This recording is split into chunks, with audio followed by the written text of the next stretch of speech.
Okay, so yeah, so the plan was to vlog throughout the entire Gen Con experience and to kind of talk through every single round and go through all my matchups, but I kind of didn't do that. At the very least, I did get 11th going X2.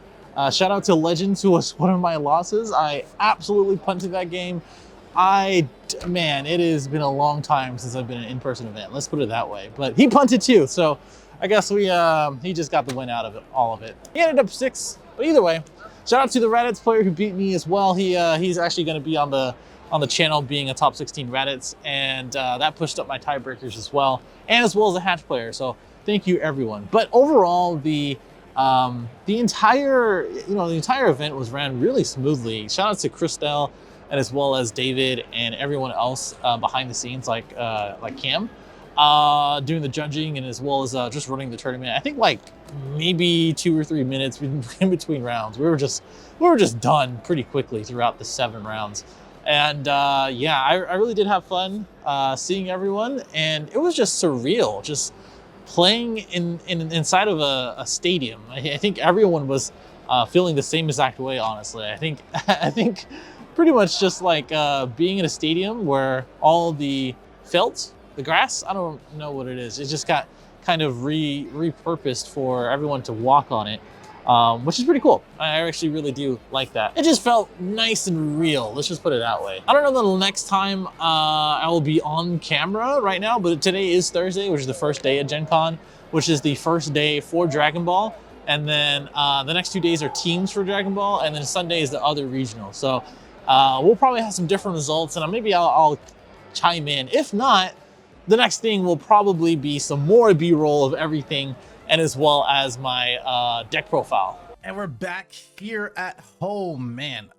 It is a travesty. I don't know if you see my last video, but my flight got canceled. So I was supposed to leave Sunday night, and it was one of the last flights, and I guess it just got canceled. Every other flight was full. Didn't really have anything else or any other choice at that time, which was crazy because like the other flight or any of the other flights, if you obviously you've been canceled before, delayed, you would know and probably experienced this, where basically all the other flights are like over $500, $600, $700, just ridiculous. But I stayed an extra day in Indiana. Thankfully, I stayed with the boys, George and as well as Hayden. They were there until Monday, and then I was able to escape Indiana. I'm probably never going to go back there by choice. I don't know if whoever attended Gen Con, my God, Indiana sucked. Like, it's just not a good place to be, or at least to visit. Gen Con is awesome, but everything else outside of Gen Con was just like, I am not sure why I'm here. And no offense to people who live in Indiana, it's just like, it was kind of whack. Either way, I digress. Something did happen at Gen Con. Obviously, I got to meet everyone again in person, and it was awesome. I was able to actually see everyone and meet everyone. Some awesome faces. I haven't been able to actually attend or compete in a tournament, in-person tournament, in over, I don't know, 1.5 years, 2 years. I really don't remember the last time I was able to. Every single event that I could go, I was either working or doing something else. So I was very happy to get 11th. There was a little bit of controversy with like Joku, which, you know, that's my boy. So I would say don't worry about it. And I'm doing that on Thursday. Friday, I was running demos for My Hero and Jasco. I love the Jasco people. I can't express that enough. They've just been awesome. And yeah, what do you want me to say? I ran the stream on Friday in the stadium. That's where some of the shots you've seen in the beginning were. That was 8 rounds up until the place was, you know, filled with not very many people around 9 o'clock. And then we got kicked out for Top Cut the next day. So yeah, My Hero games definitely can drag on a little bit, especially since there's no time limit. I'm sure you've seen it at this point, but you do get this 2022 Summer 22 Regional Alt Art set, and it looks like this. The glare is a little much. I think it's really cool that it came in a binder. It's not like super high quality, so I will say that. But the cards itself look okay. You know, I think they look better in person, but the designs are still not what I was looking for. got some free stuff. Shout out to Hayden to get like a demo deck. So that was pretty cool. And super unrelated, but also shout out to Hayden where he, I forgot these at San Diego Comic-Con. And yeah, these are super, super cool. And I'm going to be putting them up pretty soon here. So let's talk about what you've been waiting for, which is pretty much what I played, which is good old Gamma 1 and 2. Yes, I wanted to play something that was relatively safe to get an invite. I think, you know, those types of decks that are safe and kind of like, hey, I want to go and get my top 16 or my invite or whatever it may be. This is one of those decks like Gamma 1 and 2, U7, Trunks Gogeta, and maybe even Cell, but Cell has been less and less played. I've been very surprised about that. And honestly, I didn't play any Cells that whole entire day. I kind of forgot what I did play, but we'll go over that in a little bit. But shout out to Chris Anderson, TCG Metals. He did send this to me and I played it throughout the entire day. I had the real leader with me the entire time, just in case anyone was like, what the hell is that? Or if a judge came up, or Cam or whoever came up and Unga Boonga'd me for not having the real leader. So as far as the deck goes, it's pretty standard. I think my build has about 56, 57 cards, I do believe. So it's quite a lot. You just kind of jam pack everything, but it has all of the core things that you would expect from a Gamma 1 and 2 deck. Just a few different techs, obviously. And I think that's what's going to happen for this deck going forward. And would I play it again going into Zenkai? Maybe. That is a big maybe, because we have this boy, the 14 and 15. Some people don't play it or play it at a lower rate. I don't know why. You can search your super combos if you're playing those. I'm not. You can search your topos if you wanted to. You can search your searchers, which are really detrimental in this deck, where you need it in your energy and you need to keep playing it. And then of course you can search your unisons, which basically allow you to be not really unstoppable, but very hard to kill and very annoying. Like this unison is the move, because I am a aggro play at heart, and I basically swing as many times as I can in the first 2 or 3 turns, and this kind of enables that, along with Bean, which I only play 2 but still ends up working out.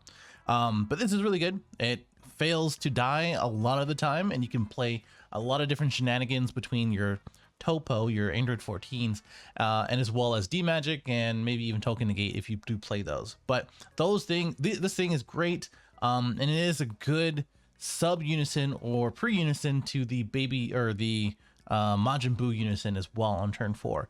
So they're gonna swing at this quite a lot, and they're gonna try to swing at the Majin Buu, but it's gonna be a lot harder instead. But we do have 3 of the 14, which I do believe is going to be the move. Yeah, I can't really, like, there's only a couple of different matchups like Turles and maybe a couple other ones. Like Yellow is so hard to play against because it's cooler, but like getting this coolered, it feels really bad, but you have to plan it. You have to expect that they're going to cooler this 2-drop. It is a lose-lose situation. Well, it's like a win-lose situation. Like if they cooler this, then you have to follow up with another Android 14 or another negate afterwards. For instance, I played against Machado in the mirror.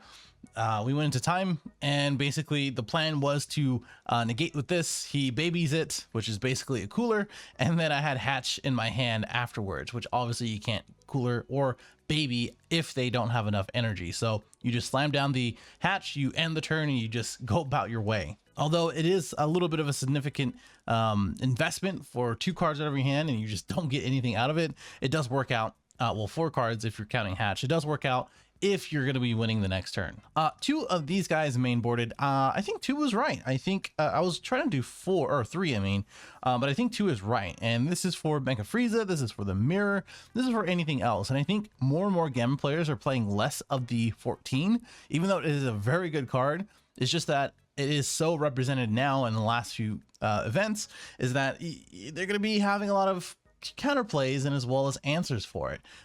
So having an answer for it, as in this is my main deck answer, is a good example of that. And it's just nice to have this in energy, because it basically scares off your opponent to say like, hey, please don't play anything 3 or less. Because this guy has deflect and you really can't do anything about it.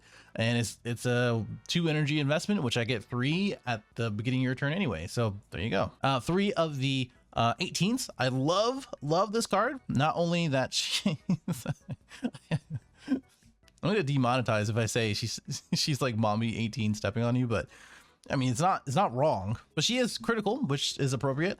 Obviously she's a searcher. You look at the top 5 for the energy and you replace it with a blue android, which basically with my plays, I play the 18 super combos. So you just place your super combos at the end of the turn, you just grab it back and then place another one of these or 17 afterwards. But this is very crucial in a lot of different matchups where they're going to be swinging at your unison, or that that they're not going to be swinging at your leader or whatever it may be. And this just being out, and they're not either going to remove it, or they don't have inherent removal, they're going to be swinging at it, or you're going to be dealing critical. Those are the two situations that I usually put someone in when I have her out. Versus the 17. So it just really depends on which matchup it is. If you're going against red or U7 or whatever, which ironically I didn't play against, 17 is going to be dead, but the 18 is going to be dead, but 17 is going to be the MVP, where it's just a annoying 15k attacker. When it first came out, I was like, what? It's just a barrier 15k. But it is more and more prevalent as the format goes on, because people are just like abusing battle cards. They just don't like battle cards. They're just gonna keep killing them and KOing them, whatever it may be. But yeah, swinging at this, like some decks are just like life as a resource type thing. Even at the mirror or whatever it may be, it's just like 18 is just so good. So yeah, barrier is good. We have cell. I think 3 cells is enough, especially since I don't play that much green. I want to play Infernal Villainy, but I just don't have the room, and it just doesn't feel that great anyway. You just draw a card, I'm like, yeah, it's like whatever. But cell in itself is good, even if it gets answered. So like board wipe versus dirty burst, you still get a board wipe. Token negates after the swing, they still bottom deck 1, right? Or they do something stupid and you just swing at the unison instead of their leader, right? So you're just gonna get rid of their unison, which is a really good way to do it, honestly, because they're gonna neg 1, or they just lose markers and you just swing twice. Even on the time that it doesn't have double strike, because it's only when it's played, you still have 2 30k swings and they have to answer it, which most of the time you do in the mirror, which I played 2 of them that day. I really did not play cell at all. It's only when you're going to be confident that they can't dirty burst and they don't really have an answer for it on the crackback. And even if they do, then you really need to get the value out of this quickly, and you need to get rid of their 17s. So get rid of the 17s, don't play this too often, and just out resource them. It's a tempo game. That's all I can really tell you about the mirror. 17, 18 are great. They are just awesome. Most of the time I have 1 in energy and 1 in hand. I just play from the hand, so that way I can have cell live for later, and you don't have to worry about a green. Unless you have 2 green, then don't worry about it, just play from energy.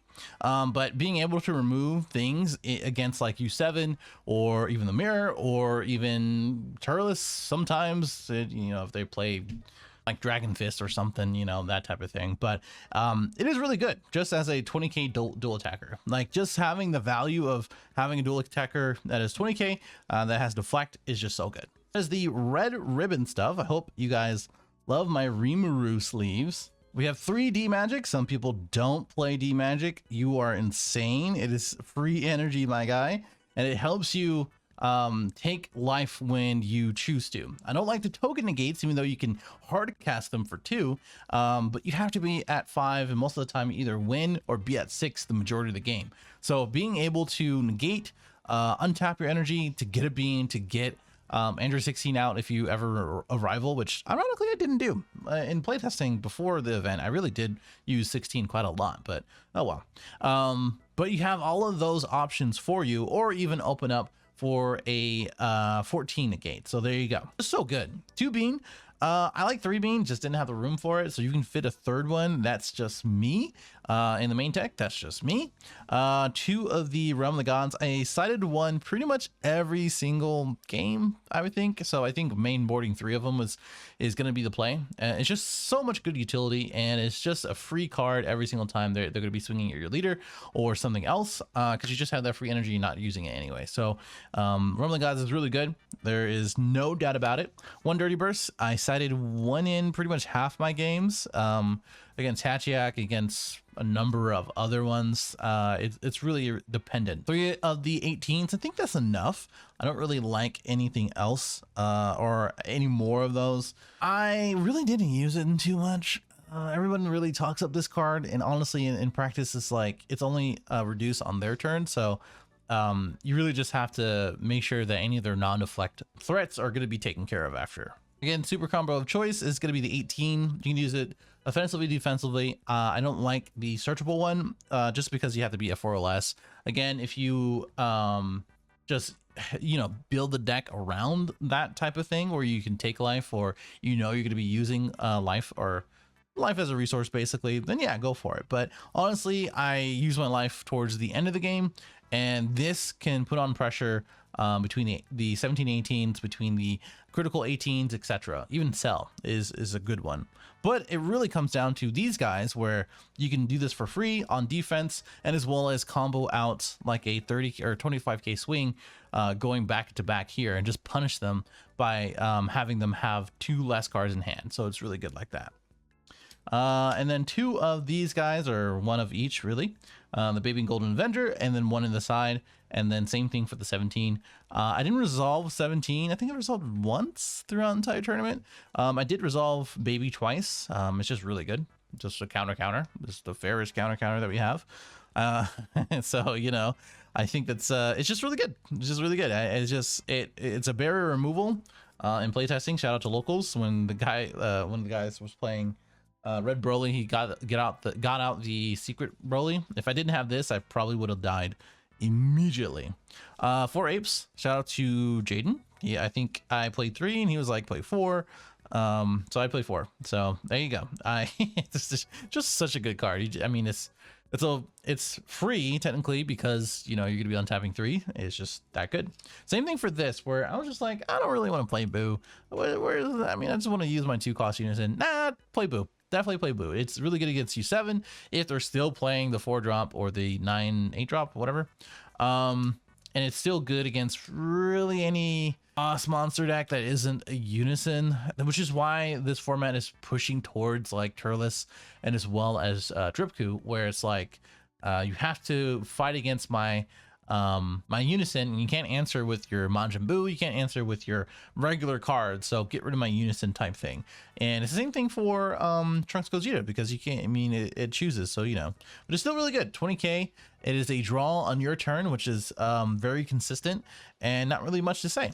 And then we have Baby Hatchiak, which is the most broken SCR until you get coolered, and then it's useless in your hand and on field.